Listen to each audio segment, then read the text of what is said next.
Las Vegas sits in the Mojave Desert of southern Nevada, a landscape defined by extreme heat, minimal rainfall, and vast stretches of arid land. For centuries, this region seemed an unlikely place for urban development. Yet the presence of natural springs made the area a stopping point along the old Spanish Trail, and later a crucial water source for travelers crossing the desert. These springs gave the valley its name, Las Vegas, meaning the meadows in Spanish. The city's architectural story begins not with grand design, but with necessity and opportunities shaped by geography and infrastructure.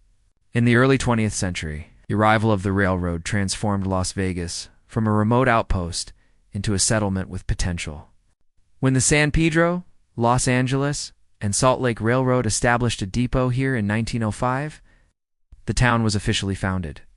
The first structures were modest wooden buildings, clustered near the railway tracks. It's built quickly and practically to serve workers and travelers.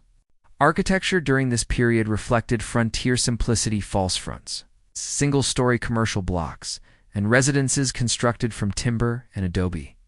Water remained scarce, and building materials had to be transported over long distances, limiting both scale and ambition.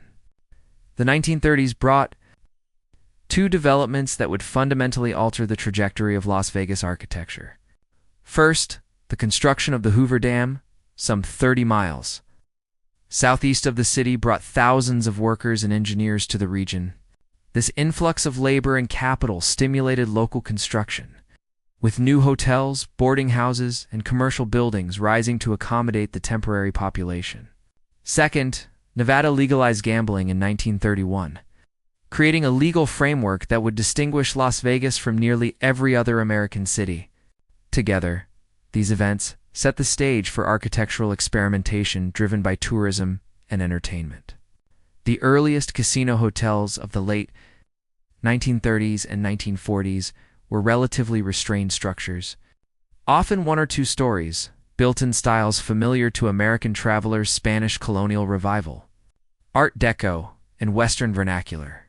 Fremont Street, the original commercial corridor, came lined with neon signs designed to attract attention in the harsh desert sunlight and compete for visibility at night. The use of electric lighting as an architectural element became a defining characteristic. Designers understood that in a city built on spectacle, the building's exterior illumination could be as important as its structural form. The post-World War II era marked a dramatic shift in scale and ambition. As automobile travel increased and commercial aviation expanded, Las Vegas became more accessible to visitors from across the country. Developers began constructing larger resort complexes along a stretch of highways south of downtown, an area that would become known as the Las Vegas Strip. These buildings were not merely hotels, they were integrated environments. Designed to contain and control the guest experience, architecture became theatrical, with themes drawn from distant places and historical periods. The Desert Inn opened in 1950, introduced the concept of the luxury resort with golf courses and sprawling grounds.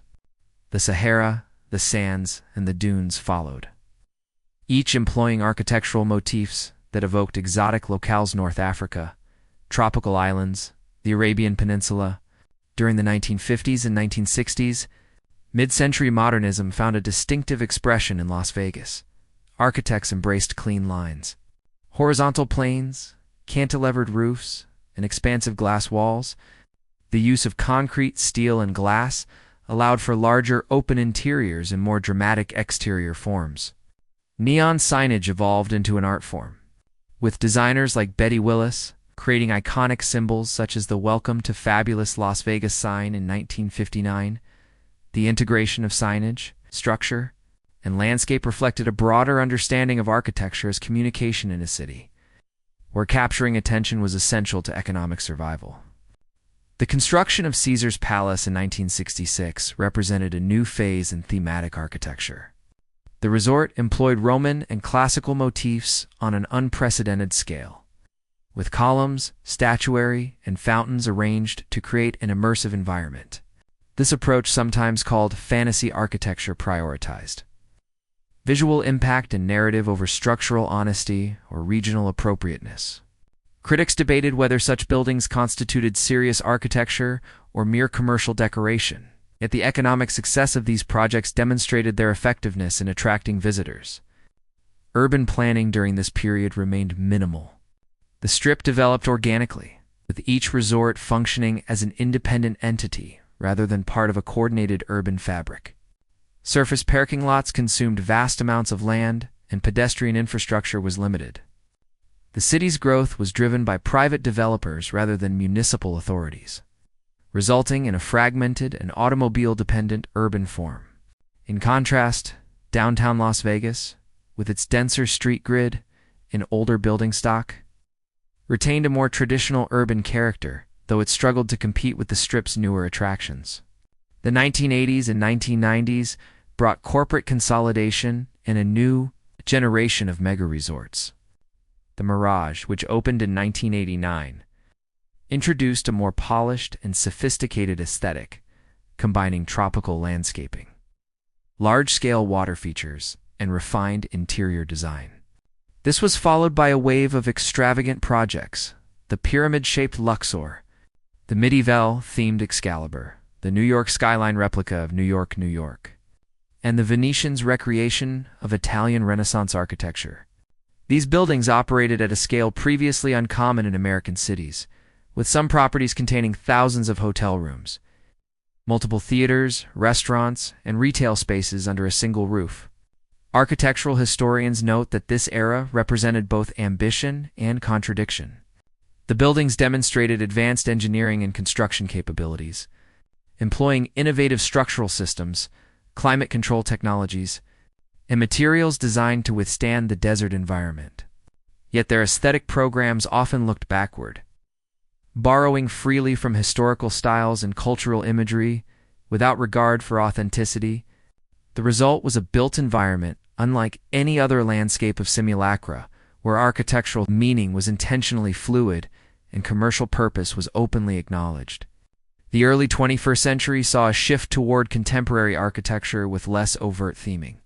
The Wynn Las Vegas, opened in 2005, emphasized luxury through restrained elegance rather than fantastical narrative.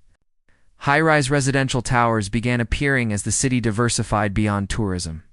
Projects like City Center, completed in 2009, introduced modernist glass towers designed by internationally recognized architects. Signaling a desire for architectural legitimacy and urban sophistication, these developments reflected broader trends in global architecture with an emphasis on sustainability, energy efficiency, and integration with public space. Throughout its history, Las Vegas architecture has been shaped by the demands of a desert climate. Buildings require extensive air conditioning. Water must be imported and carefully managed, and construction materials must withstand intense heat and sun exposure. These environmental constraints have influenced design decisions, from the development of reflective glass curtain walls to the engineering of massive mechanical systems. The city's rapid growth also required continuous innovation in construction techniques, with projects often completed on accelerated schedules to meet market demands. The architectural legacy of Las Vegas remains complex and contested. Some view the city as a triumph of American entrepreneurialism and creative ambition, a place where architecture serves unambiguous commercial and entertainment purposes. Others see it as a cautionary example of development, driven by short-term economic incentives rather than long-term urban planning. Yet the city's buildings have undeniably influenced architectural discourse, challenging conventional ideas about authenticity, context, and the role of spectacle in public space. Today, the skyline of Las Vegas reflects more than a century of architectural evolution. From modest railroad structures to towering resort complexes, the older buildings of Fremont Street stand alongside the massive properties of the Strip, creating a layered urban landscape where different eras and approaches coexist. Preservation efforts have saved some historic neon signs and mid-century structures, recognizing their cultural significance even as demolition and redevelopment continue. The city's architecture tells a story of adaptation, ambition, and the persistent human impulse to build in even the most challenging environments.